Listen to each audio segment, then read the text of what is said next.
Doctor ortho, अब दर्द भी घुटने टेकेगा।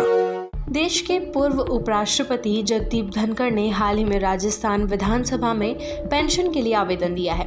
यह आवेदन उस समय सामने आया है जब उन्होंने 22 जुलाई को अपने पद से इस्तीफा देने के बाद से कोई सार्वजनिक बयान नहीं दिया था और न ही किसी सार्वजनिक कार्यक्रम में शामिल हुए थे। इस्तीफे के पीछे उन्होंने स्वास्थ्य कारणों का हवाला दिया था और तब से वे पूरी तरह से सार्वजनिक जीवन से दूर रहे हैं। राजस्थान विधानसभा सचिवालय ने पुष्टि की है कि उन्हें धनखड़ का पेंशन आवेदन प्राप्त हुआ है और इसके संबंध में प्रक्रिया शुरू कर दी गई है। विधानसभा अध्यक्ष वासुदेव देवनानी ने बताया कि धनखड़ द्वारा पूर्व विधायक के नाते पेंशन का आवेदन किया गया है और ये सामान्य प्रक्रिया के तहत आगे बढ़ाई जा रही है। जगदीप धनखड़ राजस्थान की राजनीति में एक जाना माना नाम है। वे 1993 में अजमेर जिले की किशनगढ़ सीट से कांग्रेस के टिकट पर विधायक चुने गए थे।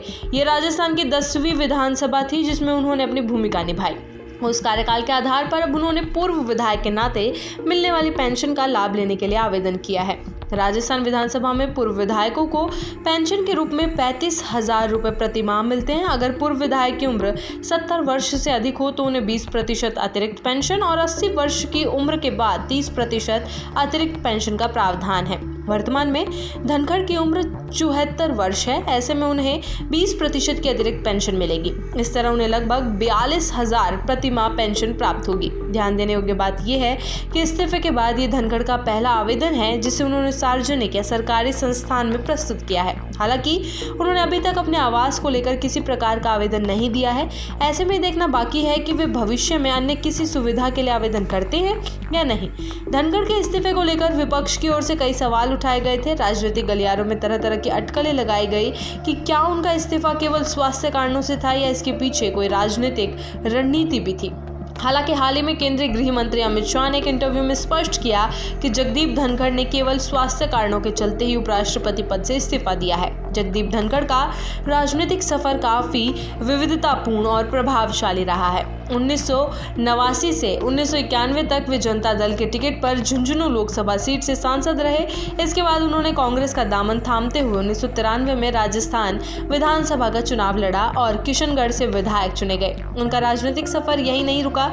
वर्ष 2019 में उन्हें पश्चिम बंगाल का राज्यपाल नियुक्त किया गया। वहां उन्होंने 3 साल तक संवैधानिक जिम्मेदारियों का निर्वहन किया। इसके बाद 2022 में वे भारत के 14वें उपराष्ट्रपति चुने गए और उन्होंने अगस्त 2025 तक इस पद की जिम्मेदारी निभाई। स्वास्थ्य कारणों से उपराष्ट्रपति पद से इस्तीफा देने के बाद से जगदीप धनखड़ की सार्वजनिक गतिविधियां लगभग नगण्य रही हैं। ना तो उन्होंने कोई सार्वजनिक बयान दिया है और ना ही किसी मंच पर दिखाई दिए हैं। पेंशन के लिए उनका ये आवेदन ऐसे समय में सामने आया है जब देश भर में उनकी चुप्पी को लेकर चर्चा चल रही है। राजनीतिक विश्लेषकों का मानना है कि यह आवेदन एक संकेत हो सकता है कि धनखड़ अब सक्रिय राजनीति से पूरी तरह दूरी बनाकर एक शांत जीवन की ओर अग्रसर हो रहे हैं। हालांकि उनकी ओर से कोई स्पष्ट संकेत या बयान अभी तक सामने नहीं आया है।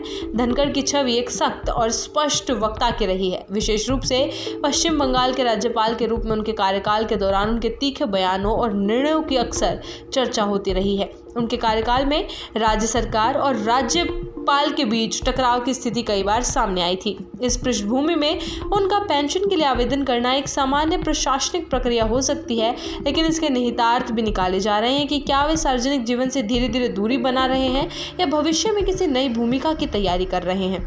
वर्तमान में सबकी नजर इस बात पर है कि धनखड़ अगला कदम क्या उठाते हैं। उनके आवास को लेकर कोई आवेदन ना आना उनके भविष्य की योजनाओं पर अभी भी प्रश्न चिन्ह लगाए हुए है। डॉक्टर ऑर्थो, अब दर्द भी घुटने टेकेगा।